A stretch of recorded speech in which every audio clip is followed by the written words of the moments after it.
चलिए देखिए, कल हम लोग चुंबकीय क्षेत्र की तीव्रता से संबंधित कुछ परिभाषाओं की बात किए थे। ठीक है, चुंबकीय क्षेत्र से संबंधित, ठीक है, कुछ परिभाषाएं यहां पे हम लोग चर्चा कर लिए थे। आज जो हम लोग बात करेंगे वो है चुंबकीकरण तीव्रता यानी चुंबकन तीव्रता। दूसरा है चुंबकीय क्षेत्र की तीव्रता। तीसरा है चुंबकीय प्रवृत्ति या सुग्राहिता। और चौथा है इनके बीच संबंध। ठीक है, तो आज हम लोग इन्हीं सारे टॉपिक पे चर्चा करेंगे।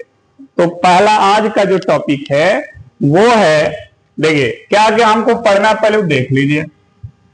एक हम पढ़ेंगे चुंबकीकरण, ध्यान देना, लिखना मत अभी। चुंबकीकरण तीव्रता, ठीक है।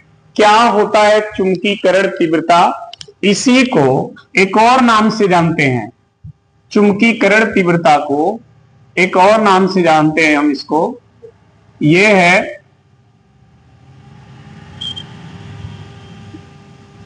चुंबकन तीव्रता। उल्टा लिख रहे हैं, यहां भी उल्टा हो गया।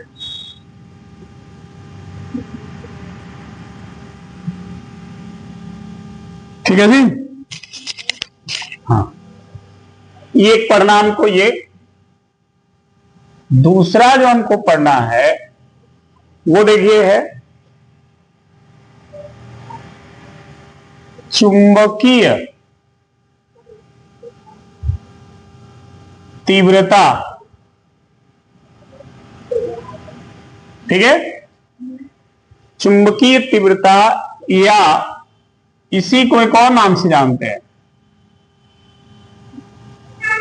चुंबकीय क्षेत्र की तीव्रता। ठीक, तीसरा जो हमको पढ़ना है वो है चुंबक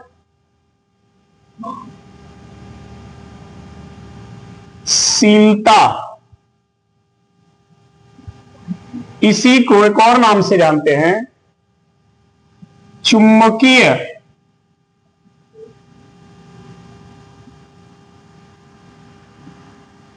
पारगम्यता। चुंबकीय पारगम्यता, इसी में चुंबकीय पारगम्यता में ही एक और हम पढ़ेंगे इसमें, वो है आपेक्षिक चुंबक शीलता या इसी को हम पढ़ेंगे आपेक्षिक चुंबकीय पारगम्यता। ठीक है जी, कितने पॉइंट हो गए? 4 हो गए। ठीक, देखिए पांचवा जो हम पढ़ेंगे वो है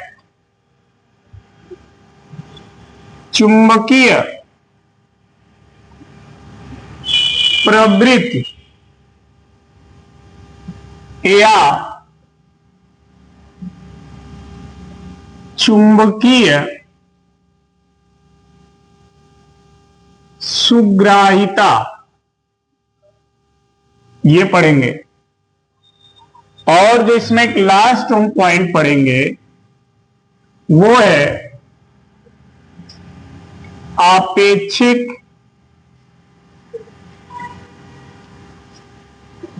चुंबक शीलता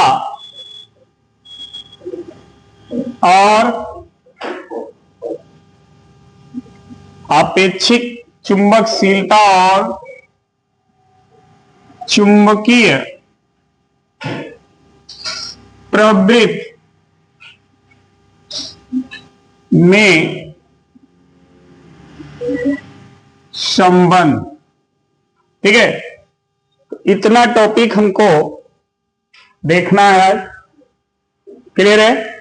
ये क्या क्या होता है देखिए, सबका अगर देखोगे टॉपिक तो सब में चुंबक चुंबक भरा पड़ा है, और ये अक्सर बच्चे लोग कंफ्यूज हो जाते हैं।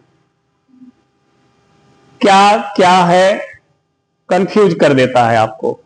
इसलिए आप इसको बहुत सावधानी पूर्वक समझिएगा। कब हम चुंबकशीलता कहेंगे, कब हम चुंबकीय तीव्रता कहेंगे, कब हम चुंबकीकरण कहेंगे, कब हम आपेक्षिक चुंबकशीलता कहेंगे, कब हम चुंबकीय प्रवृत्ति कहेंगे, ये सारी चीजें समझ लीजिए।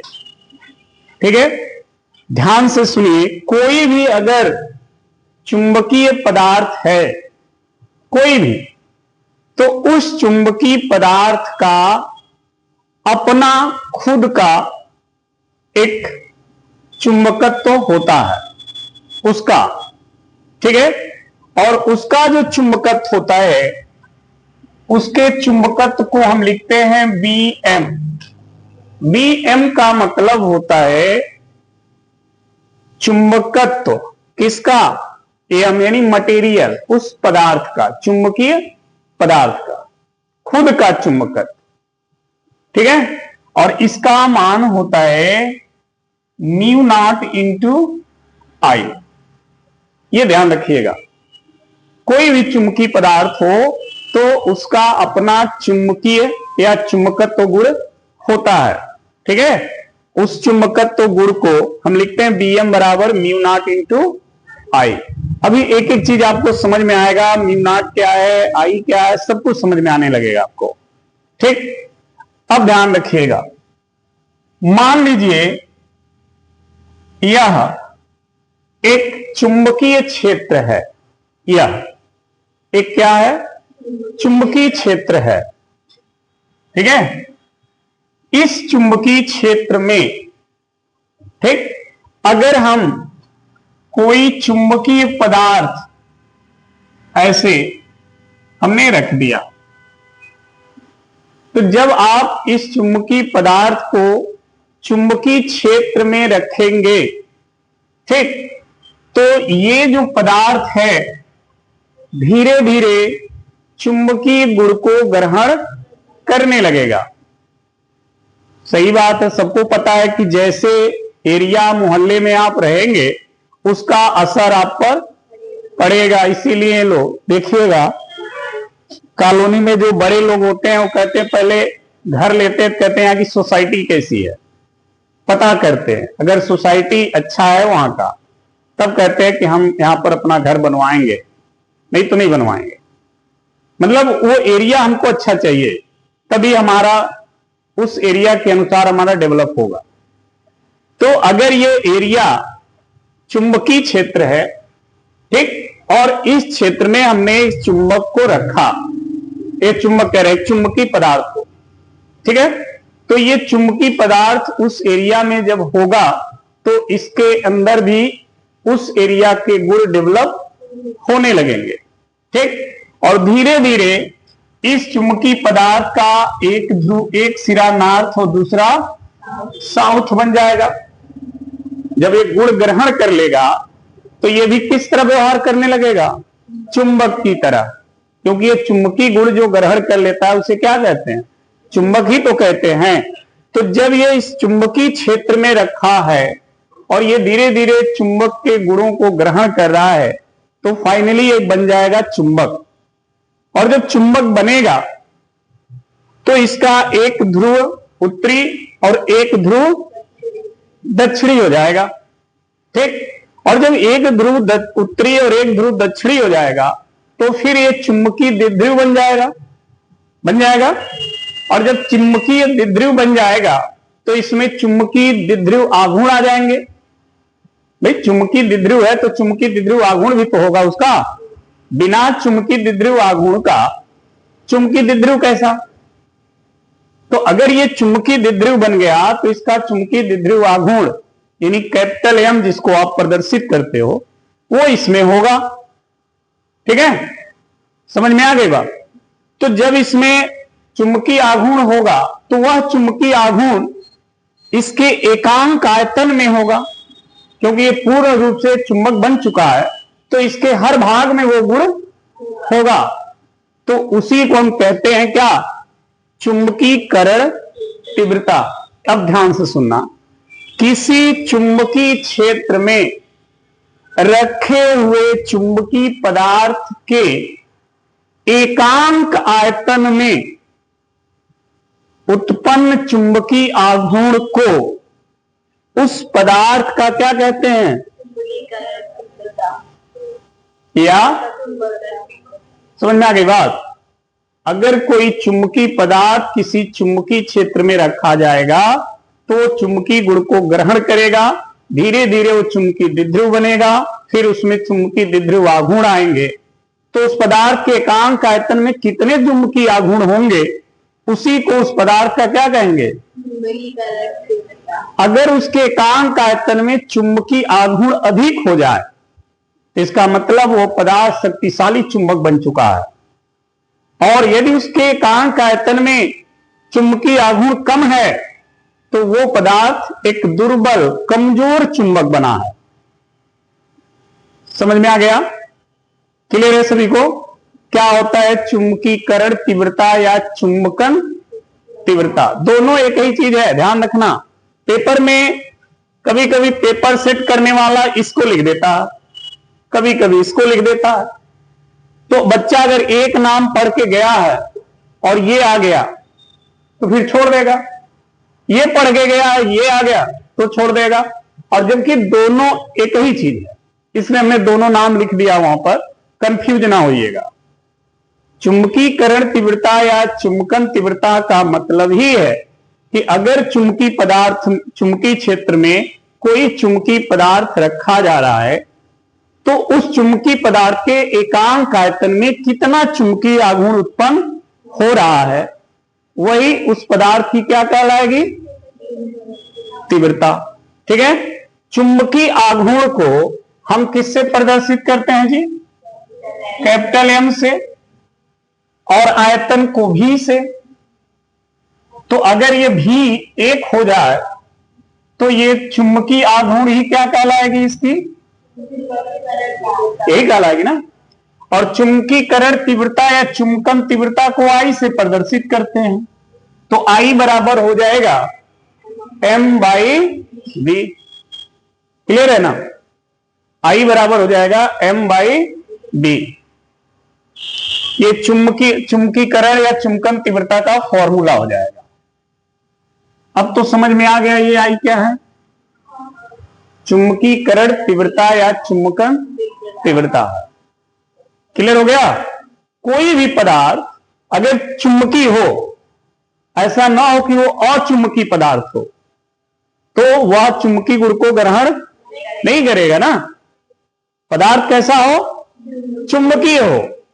तो चुंबकीय पदार्थ जब चुंबकीय क्षेत्र में रखा जाएगा तो वो चुंबक के गुणों को क्या करेगा, ग्रहण करने लगेगा, और जब ग्रहण करने लगेगा तो धीरे धीरे वो एक चुंबक बनेगा, यानी चुंबकीय द्विध्रुव बनेगा, उसके अंदर चुंबकीय आघूर्ण आएंगे। तो उसके एकांक आयतन में कितने चुंबकीय आघूर्ण होंगे वही उसकी चुंबकीकरण तीव्रता या चुंबकन तीव्रता कहलाएगा। क्लियर है सभी को। तो इसका डिफिनीशन हम यहां पर लिख रहे हैं, ध्यान दीजिएगा, लिखेंगे चुंबकीय क्षेत्र, चुंबकीय क्षेत्र में स्थित चुंबकीय क्षेत्र में स्थित चुंबकीय पदार्थ, चुंबकीय पदार्थ के एकांक आयतन में, एकांक आयतन में उत्पन्न चुंबकीय क्या क्या उत्पन्न होगा उसमें? चुंबकीय आघूर्ण। तो चुंबकीय क्षेत्र में स्थित चुंबकीय पदार्थ के एकांक आयतन में उत्पन्न चुंबकीय आघूर्ण उस पदार्थ का क्या कहलाएगा जी? चुंबकीकरण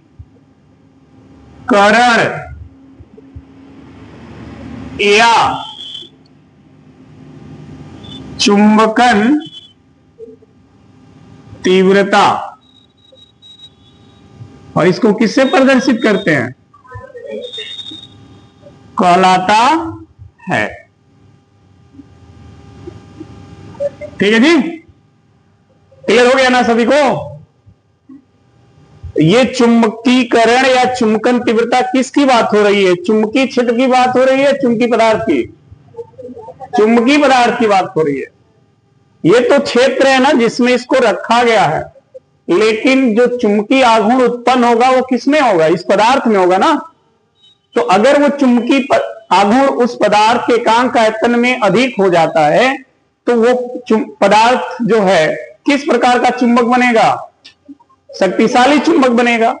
और यदि वो चुंबकीय आघूर्ण उस पदार्थ के एकांक आयतन में कम हो गया तो वो किस प्रकार का चुंबक बना? दुर्बल चुंबक बनेगा। ठीक है, यानी चुंबकीय आघूर्ण ही डिसाइड करेगा कि वो पदार्थ किस प्रकार का चुंबक बन रहा है। ठीक है, यानी जिस पदार्थ में चुंबकीय आघूर्ण होगा वो पदार्थ चुंबक की तरह व्यवहार करेगा, और जिस पदार्थ में चुंबकीय आघूर्ण नहीं होगा वो चुंबक की तरह व्यवहार नहीं करेगा। ठीक है ना? अब देखिए, इसका फॉर्मूला तो आप लिख ही लिए होंगे। आई बराबर क्या होता है? M by V. देखिए, ये सदिश राशि है, ये भी सदिश राशि है, ये जरूर ध्यान रखिएगा। कई बार तो यही पूछ देता है कि चुंबकन तीव्रता या चुंबकीकरण तीव्रता कौन सी राशि है? तो ये सदिश राशि है, इसकी दिशा होती है। ठीक है, लिख देंगे यह एक सदिश, यह एक सदिश राशि होता है। ठीक है, दूसरा इसका मात्रक भी होता है, मात्रक। तो मात्रक क्या होगा? एस आई मात्रक। एस आई मात्रक होता है मीटर प्रति एम्पियर। ये एम्पियर है, एरिया मत समझना। मीटर प्रति एम्पियर, या इसी को हम ऐसे भी लिख सकते हैं मीटर ए पे -1। ठीक है जी। अगर इसका विमीय सूत्र पूछता है कि इसका विमीय सूत्र क्या होगा, विमीय सूत्र तो क्या होगा? एल मीटर के लिए और ए माइनस, ये इसका विमीय सूत्र हो जाएगा। ठीक है जी। चुंबकीकरण और चुंबकन या चुंबकन तीव्रता समझ में आ गया ना? कोई पदार्थ अगर चुंबकीय हो और वो चुंबकीय क्षेत्र में है तो उसके एकांक आयतन में कितना चुंबकीय आघूर्ण उत्पन्न होगा, वही उसके चुंबकन तीव्रता या चुंबकीकरण तीव्रता को क्या करेगा? दर्शाएगा। क्लियर हो गया? चलिए, अब जो हम बात करने जा रहे हैं वो दूसरे नंबर पे जो हेडिंग है चुंबकीय तीव्रता या चुंबकीय क्षेत्र की तीव्रता, इस पर अब हम बात करेंगे। पहले नंबर पे तो बात हो चुकी है। ठीक है, दूसरा नंबर ध्यान देना क्या होता है, ये इरेज करें। चलिए देखिए,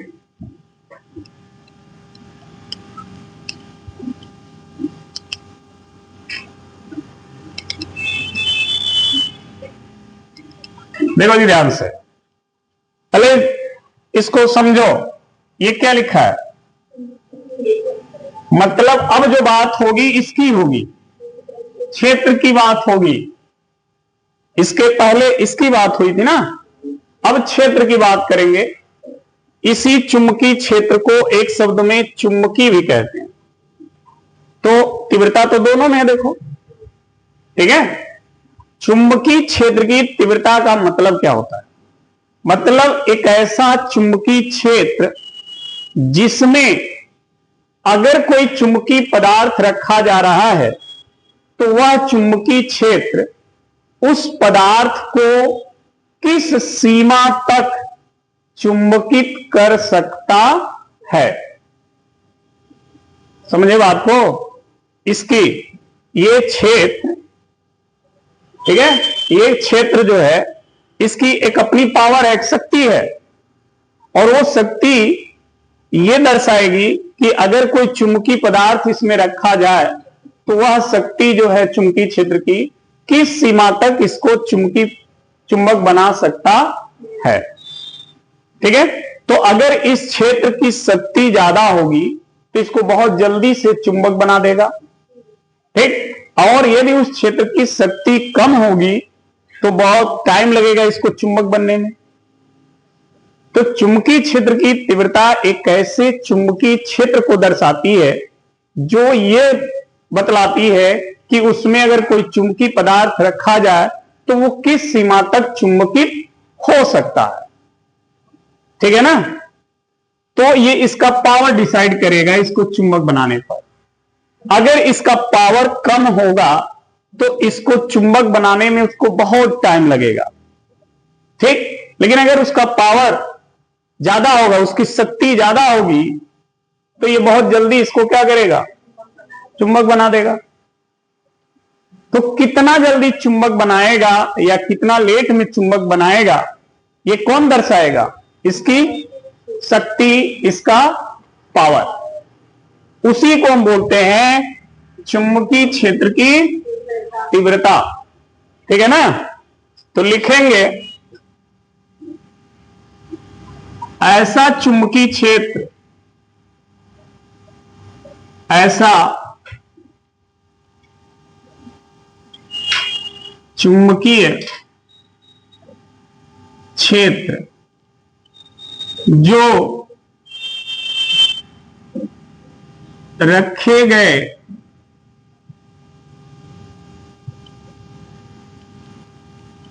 चुंबकीय पदार्थ को किस सीमा तक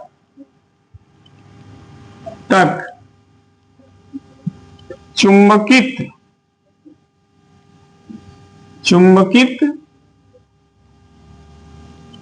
कर सकता है।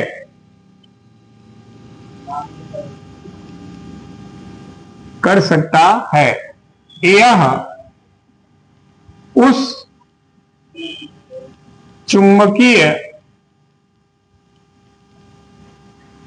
क्षेत्र की तीव्रता से ज्ञात होता है। ठीक है जी? उस चुंबकीय क्षेत्र की तीव्रता से ज्ञात होता है कि उस चुंबकीय क्षेत्र में कोई पदार्थ किस सीमा तक चुंबकित हो सकता है। ठीक है ना? ठीक है, अब इसे हम H से दर्शाते हैं।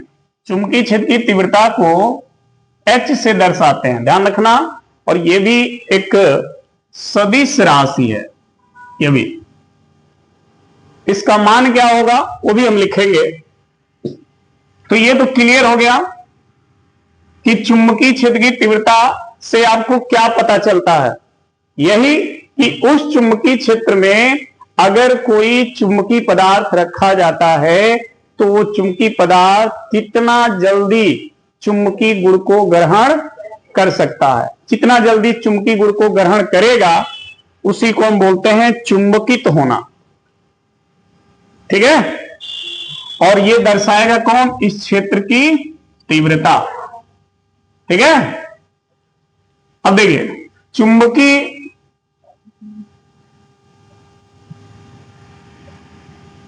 क्षेत्र की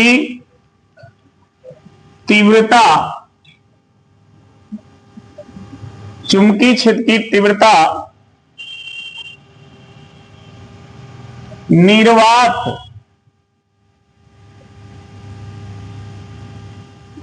के चुंबकीय क्षेत्र तथा निर्वात के चुंबकशीलता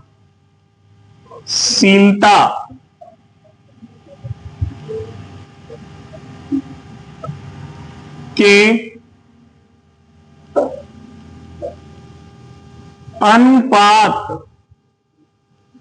के क्या होता है? बराबर होता है। ध्यान देना, चुंबकीय क्षेत्र की तीव्रता तो आपको समझ में आ गया है क्या है, लेकिन इस चुंबकीय क्षेत्र की तीव्रता का जो मान होता है, यानी जो H की वैल्यू होती है, उसका मान किसके बराबर होता है? निर्वात के चुंबकीय क्षेत्र को किससे प्रदर्शित करते हैं? B से। और निर्वात की बात हो गई तो B नॉट हो जाएगा, बटा अनुपात है तो बटा निर्वात की चुंबकशीलता को हम म्यू से दर्शाते हैं, और जब निर्वात है तो म्यू नॉट। ठीक है। तो इसके बराबर होता है चुंबकीय क्षेत्र की तीव्रता का मान। ठीक है। इसका भी अगर देखेंगे तो यह भी एक सदिश राशि है। यह एक सदिश राशि है।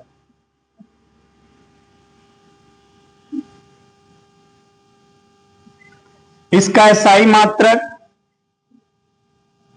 इसका एसआई मात्रक क्या होता है? मीटर प्रति एम्पियर या मीटर एम्पियर, इसका भी मात्रक वही होता है, ध्यान रखना। ठीक है। दोनों का मात्रक सेम होता है, इसका भी और इसका भी। और इसका फॉर्मूला आपको पता चल गया ना, क्या है? B naught by mu naught. ये चुंबकीय क्षेत्र की तीव्रता का फॉर्मूला है, याद रखना इसको। ठीक है, नोट करो जल्दी।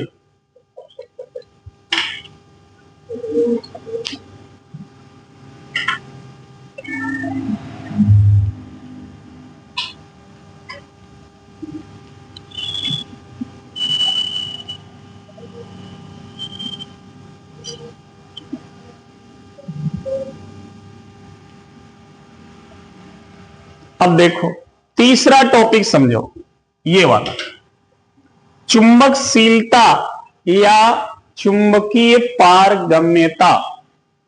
देखो समझना, इस पदार्थ को हमने इस चुंबकीय क्षेत्र में जब रखा तो ये पदार्थ धीरे धीरे चुंबकीय गुण को ग्रहण करने लगा, ये तो बताया ना। लेकिन ये धीरे धीरे चुंबकीय गुण को क्यों ग्रहण करे भाई? क्यों? हम यहां हैं, तुम वहां हो, ठीक, तो तुमको पढ़ने आ जाएगा? नहीं ना। पढ़ने तो तब आएगा जब हमारी बात तुम्हारे कान तक पहुंचेगी, तुम्हारे कान में प्रवेश करेगी, तब तो कुछ सीखोगे। बस वही चीज यहां है। ये इसमें रखा गया चुंबकीय क्षेत्र में, तो चुंबकीय क्षेत्र रेखाएं इस पदार्थ से प्रवेश करेंगी, इसको पार करेंगी, इसीलिए इसमें यह शब्द है। गम्यता का मतलब होता है गमन कर जा।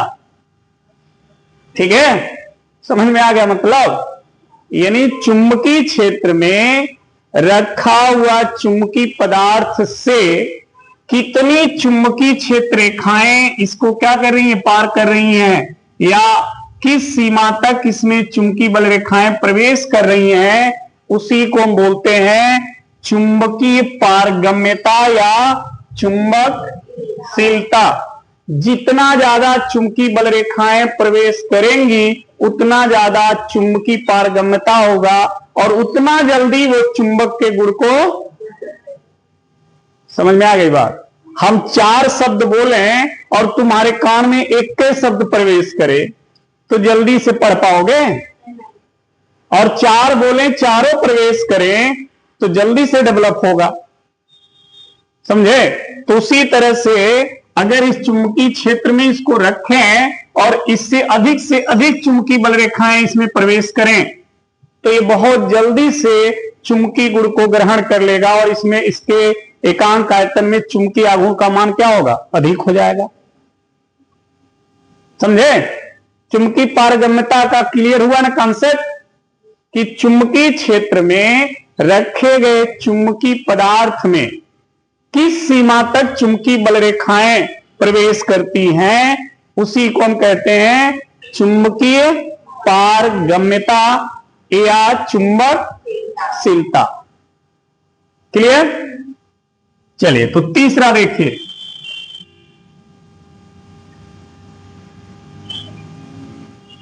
चुंबकीय क्षेत्र में रखे गए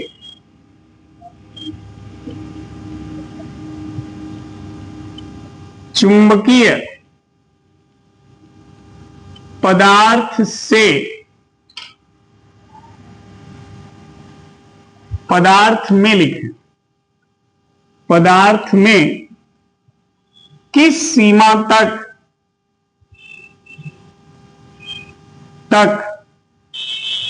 चुंबकीय बल रेखा या बल रेखाएं प्रवेश करती हैं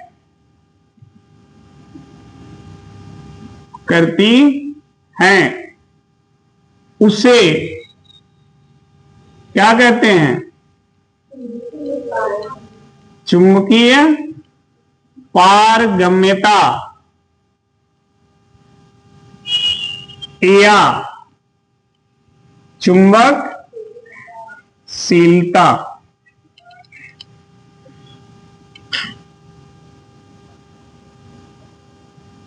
कहते हैं। समझ में आई बात। इसी को चुंबकशीलता कहते हैं। और चुंबकशीलता को या चुंबकीय पारगम्यता को हम म्यू से दर्शाते हैं। म्यू से, इसे म्यू से दर्शाते हैं या प्रदर्शित करते हैं। इसका जो मान होता है ना, चुंबकशीलता या चुंबकीय पारगम्यता का जो मान होता है, लिखेंगे इसका मान पदार्थ के चुंबकीय क्षेत्र यानी बी और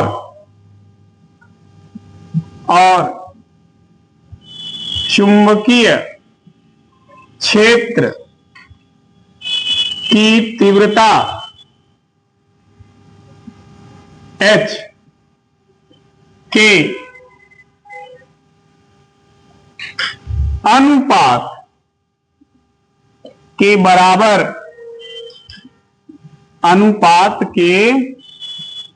बराबर होता है इसका मान। ठीक, यानी म्यू बराबर B/H, ये इसका फॉर्मूला होता है।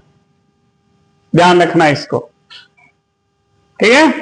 चुंबकीय पारगम्यता या चुंबकशीलता, इसी को कहते हैं म्यू बराबर B/H।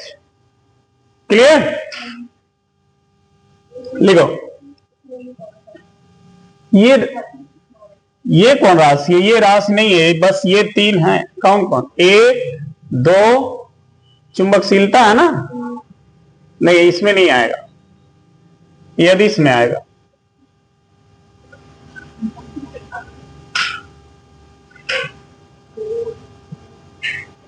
जल्दी लिखो।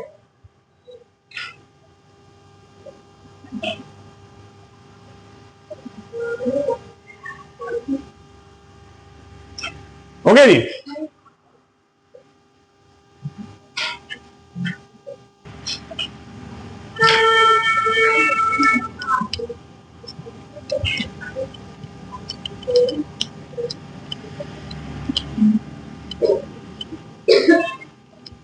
चलो देखिए, अब आते हैं इसके चौथे टॉपिक पे। वो क्या है? आपेक्षिक चुंबकशीलता या आपेक्षिक चुंबकीय। देखो, जब शब्द आ जाए ना आपेक्षिक, तो समझ लो यहां पर हमें तुलना करना, ठीक है, कंपेयर करना है यहां पर। तो कंपेयर कैसे करोगे? कंपेयर करने के लिए आपको इस पदार्थ की चुंबकशीलता, ठीक, और इस पदार्थ को जब निर्वात में रखेंगे तो उस निर्वात की चुंबकशीलता, दोनों में तुलना करेंगे, ठीक है। तुलना करते इसलिए ताकि ये पदार्थ की चुंबकशीलता निर्वात की अपेक्षा कितना अधिक या कम है, ठीक है। तो जब बात आएगी अपेक्षित चुंबकशीलता या अपेक्षित चुंबकीय पारगम्यता की, तो हम लिखेंगे पदार्थ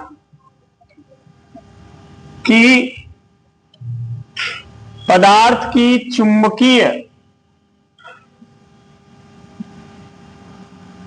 पारगम्यता,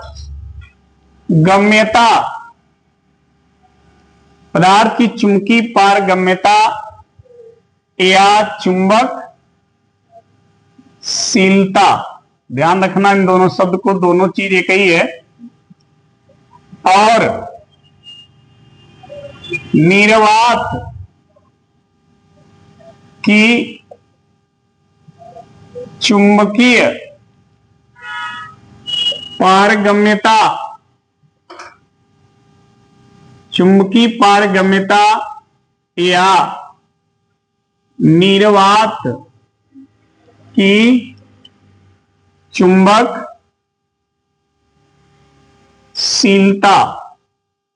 ठीक है, का अनुपात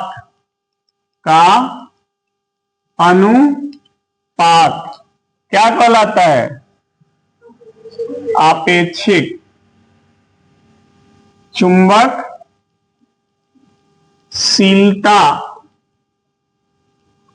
या पारगम्यता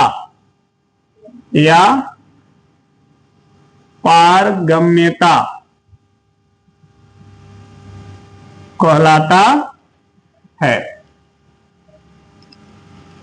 ठीक है जी। चुंबकशीलता, ध्यान देना, हमने कहा ना यहां पे तुलना करना है कि जो पदार्थ यहां चुंबकित हो चुका है, ठीक है, उस पदार्थ की चुंबकशीलता से निर्वात की चुंबकशीलता का क्या करना है? तुलना करना है कि ये पदार्थ यहां पर इसका चुंबकीय गुण ग्रहण करने की क्षमता कितनी है और बाहर कितनी है, ठीक, दोनों से तुलना कर देंगे। उसी को बोलते हैं आपेक्षिक चुंबकशीलता या अपेक्षिक चुंबकीय पारगम्यता। या ये पदार्थ यहां पे रखने पर इससे कितनी चुंबकीय बल रेखाएं प्रवेश हो रही हैं, इसी को निर्वात में रखें तब कितनी चुंबकीय बल रेखाएं प्रवेश हो रही हैं। तो दोनों का तुलना करना अपेक्षिक चुंबकीय पारगम्यता हो जाएगा, ठीक है, समझे? मतलब वही चीज, तुम यहां हो तो कितना सीखे, कहीं और गए तो कितना सीखे, दोनों का तुलना करते हो तब कहते हो कि ये कोचिंग अच्छा है, ये कोचिंग खराब है। तो वही चीज यहां पर है, ठीक है। तो देखिए, इसको हम डिनोट करते हैं म्यू आर से। आर का मतलब होता है रिलेटिव, आपेक्षिक, ठीक है। म्यू आर बराबर पदार्थ की चुंबकशीलता हो गई म्यू और निर्वात की चुंबकशीलता हो गई म्यू नॉट, ठीक है। तो एक तो ये हो गया, इसी को हम ऐसे भी लिख सकते हैं, बी बाई बी, ऐसे भी लिख सकते हैं इसको। ठीक है, नोट करिए।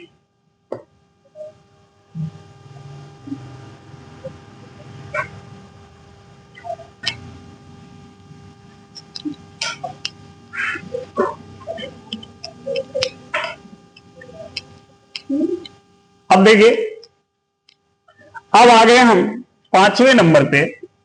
वो क्या है? चुंबकीय प्रवृत्ति या चुंबकीय सुग्राह्यता। यानी अगर कोई पदार्थ चुंबकीय क्षेत्र में रखा जाता है तो पदार्थ की भी तो अपनी एक गुण होगी, तो कितना जल्दी चुंबकीय गुण को ग्रहण कर ले।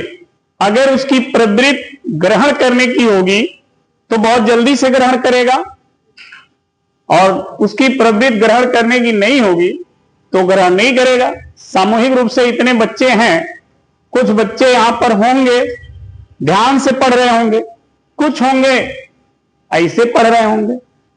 तो जो ध्यान से पढ़ेगा उसके दिमाग में यह चीज बहुत जल्दी पहुंच जाएगी, और जो ऐसे पढ़ रहा होगा उसको बहुत टाइम लगेगा। तो प्रवृत्ति का मतलब है कि आप जो चीज सीखने गए हो या सीख रहे हो उसमें आपका लगन कितना है, कितना जल्दी उस चीज को आप सीख रहे हो, वो आपके लगन पे ही तो डिपेंड करेगा।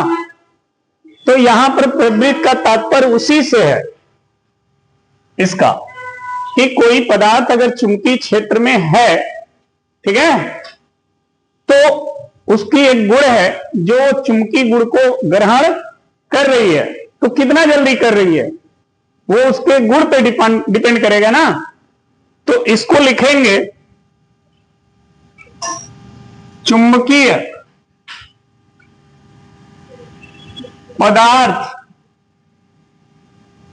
का वह गुण, चुंबकीय पदार्थ का वह गुण जिससे यह ज्ञात होता है, जिससे यह ज्ञात होता है कि वह पदार्थ कितना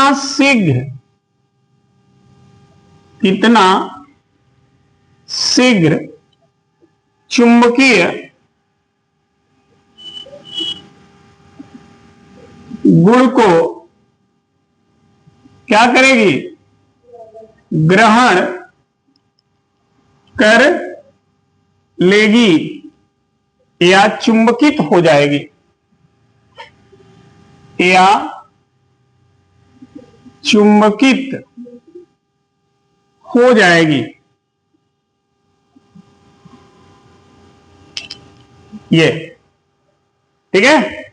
चुंबकीय प्रवृत्ति क्या है? पदार्थ के गुण है, और उस गुण से पता चलता है कि वो पदार्थ कितना जल्दी चुंबकीय गुण को ग्रहण कर लेगा या चुंबकित हो जाएगा। ठीक है ना। अब देखिए, इसको प्रदर्शित करते हैं, इसे XM लिखते हैं, से दर्शाते हैं।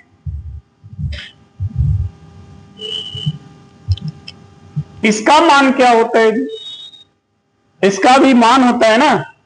इसका मान लिखेंगे, इसका मान का मतलब किसका? चुंबकीय प्रवृत्ति या चुंबकीय सुग्राह्यता का मान। इसका मान चुंबकीकरण तीव्रता और चुंबकीय तीव्रता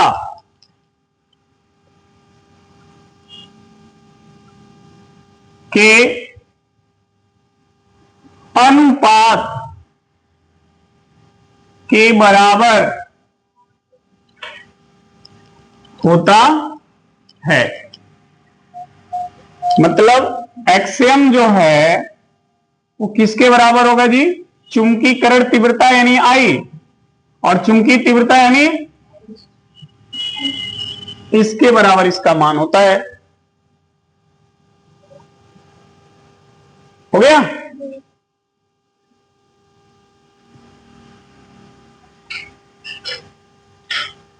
नोट करो जल्दी।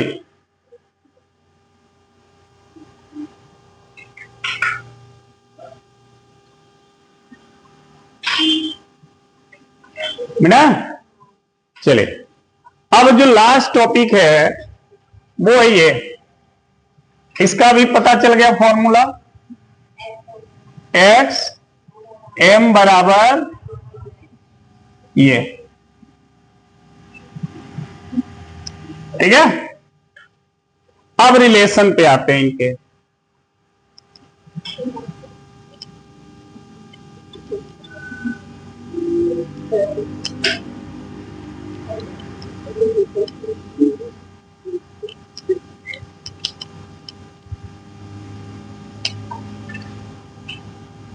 संबंध देखिए, संबंध कैसे निकलेगा? किसी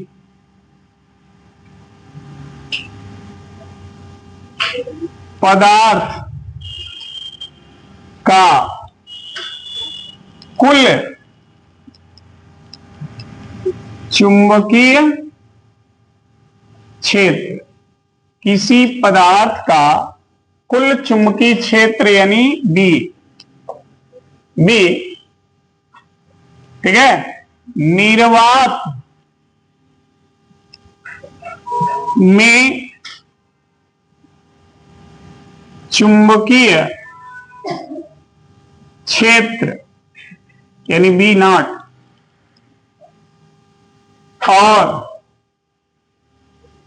और उस पदार्थ के चुंबकत्व के कारण चुंबकीय क्षेत्र यानी बीएम, इसी कहते हैं ना कि योग के बराबर होता है, ठीक है। कोई भी पदार्थ है उसका कुल जो चुंबकीय क्षेत्र होगा वो निर्वात के चुंबकीय क्षेत्र और उस पदार्थ का खुद के चुंबकीय क्षेत्र बीएम दोनों के योग के क्या होगा? बराबर होगा। तो बी बराबर क्या लिखोगे? B naught plus B M, ठीक है। अब देखो समझना, बी नॉट की वैल्यू निकालो, यहां से निकल जाएगा, क्रॉस मल्टीप्लाई कर दो, तो बी नॉट बराबर होगा म्यू नॉट इंटू, होगा जी, देखना है रिलेशन, और बी एम का मान यहां देख रहे हो, सही है। देखो B equal to mu naught common ले लो, कॉमन हो जाएगा, ये हो जाएगा mu naught H plus I हो जाएगा जी, सही है। अच्छा बी इक्वल टू, देखो यार म्यू नॉट अगर एच कॉमन लोगे बाहर तो यहां हो जाएगा 1, यहां हो जाएगा आई बटा, ऐसे हो जाएगा, एच को इधर भेज दो तो हो जाएगा बी बाई बराबर म्यू नॉट 1 प्लस आई बटा एच, क्या है, इसी को बोलते हैं चुंबकीय प्रवृत्ति, ये हो गया। बी बाई एच क्या है, यहां लिख दो, और ये हो गया mu 1 plus XM, mu naught को इधर भेज दो तो म्यू बटा बराबर हो गया जी म्यू बाई म्यू नॉट,